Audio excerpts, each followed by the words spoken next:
Hello and welcome to the watch list. This is a new video kind of piece of content on Backdash Row's Patreon. I believe this first one will be free, so you might be watching this on YouTube, but this is going to be something that I will hopefully do more of and put on Patreon for people. But it's called the watch list because I have a huge watch list and I'm going to try to watch movies off of it more often. And so, what I am going to do here is go to my watch list and sort it by shuffle. And when I do that, whichever film sits in that position, the top left position, is going to be the movie I watch, and then I'll, maybe put a trailer in, talk about it, and just see if I like it or not. So I'm going to let this, tell me what movies to watch, because I have 2,039 movies on this watch list, and I just continue to keep adding to it. So once in a while, I got to watch something off here. So let's find out what first movie will be watched on this debut episode of the watch list. I'm going to do it right now for you to see, and then we'll cut away and I'll come back and I'll say I watched it and here's what I thought. So let's do it right now and shuffle my watch list.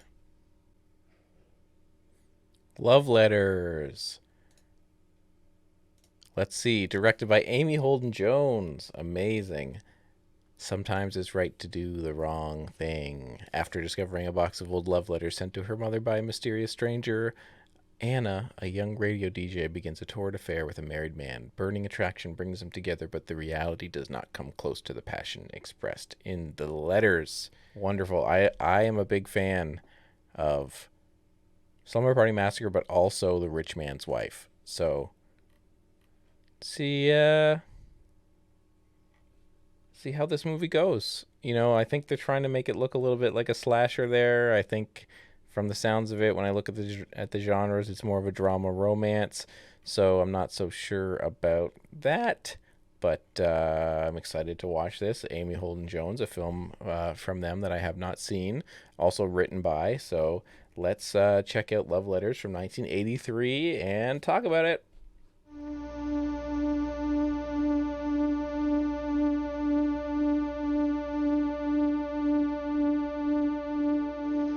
Nice to meet you, Mr. Andrews. Excuse me. Nice to meet you, too. I'm married. I figured. I want to be honest, I can't offer you much. I'm not asking for very much. The thing that you have to keep in mind about these kind of relationships is that if you don't feel something for the guy, you're gonna get out. I know.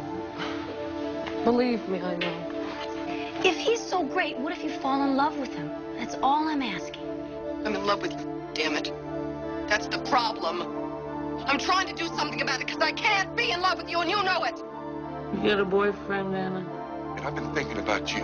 I've been mooning over you like some kind of lovesick idiot. You gonna marry you? You're the one that's married. What if you fall in love with him? That's all I'm asking. Why couldn't you just lie to me? Why couldn't you just lie and say, Anna, I don't love her? Oh, Anna, I want you to listen. Maybe you're right. Maybe we should just use this and leave Anna, I it. don't want to. The most important thing in life is not a roll in the hay, you understand me? Let go of me. I'm gonna go talk to your wife. No, I'm gonna tell your wife. For God's sake, Anna. Sorry. I want you to want me. At any cost, I'll take guilt. I'll take anything. I just want you to want me.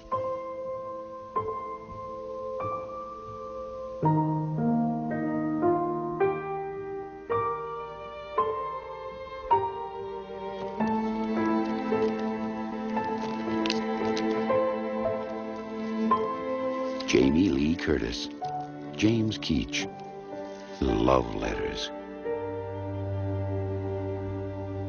Okay, I'm back. I've watched Love Letters from 1983, and I'm ready to talk about it a little bit. First, I want to talk a bit about Amy Holden Jones, the director and writer of this movie. Most notable as the director of the slyly feminist 1980s slasher The Slumber Party Massacre, and for penning scripts like Indecent Proposal, Mystic Pizza, Beethoven, and a ton of other movies. Jones got her start taking film studies courses in Cambridge. They made a short documentary which won first place in a festival that Martin Scorsese judged. And so Jones called up Martin Scorsese and said, "Can I do some work for you?" And ultimately ended up working for him as their assistant during the production of Taxi Driver. And then this led Amy Holden Jones to getting their start working with Roger Corman, who gave Scorsese his first break. So Scorsese was like, "Go check out Roger Corman. You're really talented. You should be making movies." And so Amy Holden Jones became an editor. She worked on movies like Roger Corman's Hollywood Boulevard with Joe Dante, Corvette Summer, I think that was at MGM, and Hal Ashby's Secondhand Hearts, before directing Slumber Party Massacre for Roger Corman. There's a side note to her career where she was actually going to be the editor for Spielberg's E.T., but walked away from that because they wanted to make a movie and direct it. And I think that was maybe the right thing to do. I don't know.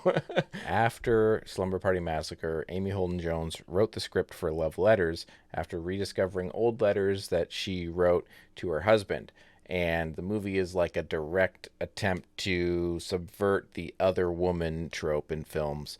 There's a lot of movies about men having extramarital affairs, and oftentimes the other woman is the villain of the movie, or just sort of pushed aside and not, doesn't get to be a character or have their own story.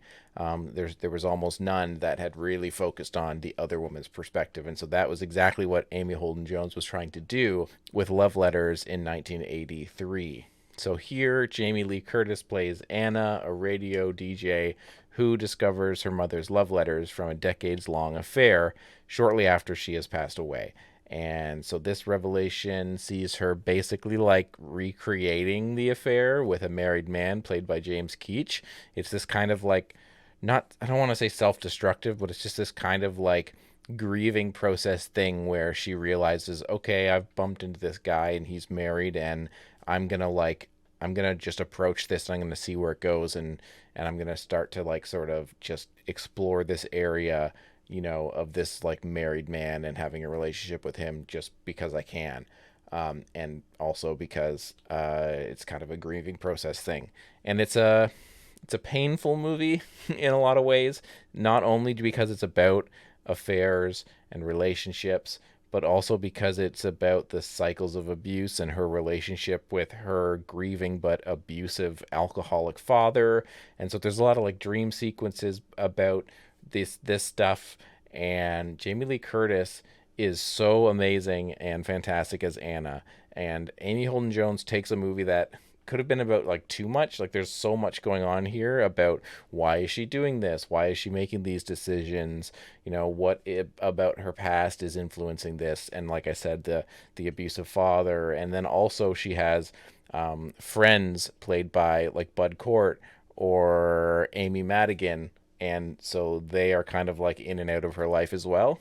And it could have been a really confused, overburdened movie, but it's actually amazing. And Amy Holden Jones' direction and script kind of take that and make every interaction with people, every pregnant pause, every, little moment really dramatic and effective, especially with her direction in some scenes.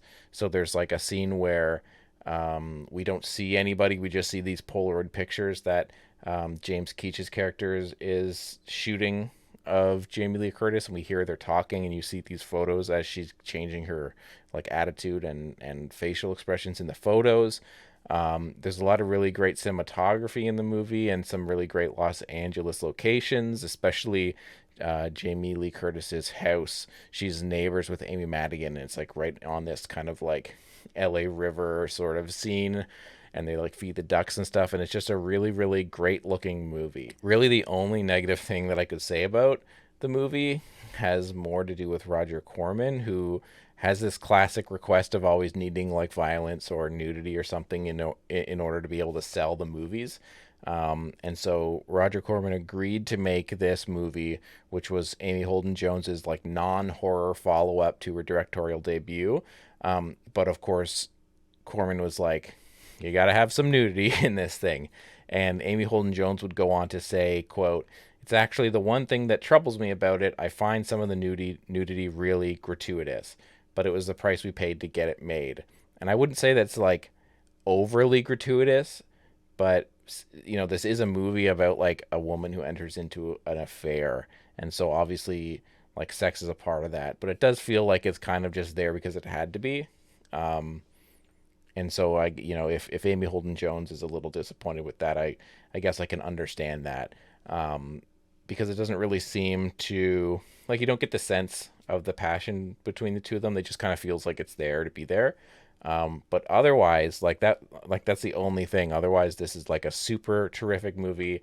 It's absolutely begging to be rediscovered. I'm so happy that my watch list popped this up to the top because I think it's really great. Amy Madigan is really great in it too. And if you haven't seen Amy Madigan in what's it called, Nowhere to Hide, that's a movie from 1987. I really like that movie. Also, it's Canadian, but yeah, Amy Madigan's really good. Bud Cort is good as well. Just has a really good supporting cast. Rance Howard shows up, really great. And yeah, you should really check it out. Begging to be rediscovered. Thankfully, Kino Lorber has this movie out on Blu-ray. I think their Blu-ray came out in 2019. You might be still able to purchase that, so you should go do that because this movie is really good. So Love Letters 1983, 2 thumbs up. Don't know what else to say. I haven't thought how to end these things, so I'm just going to say check it out. And let's see what happens on the next episode of The Watchlist. Goodbye.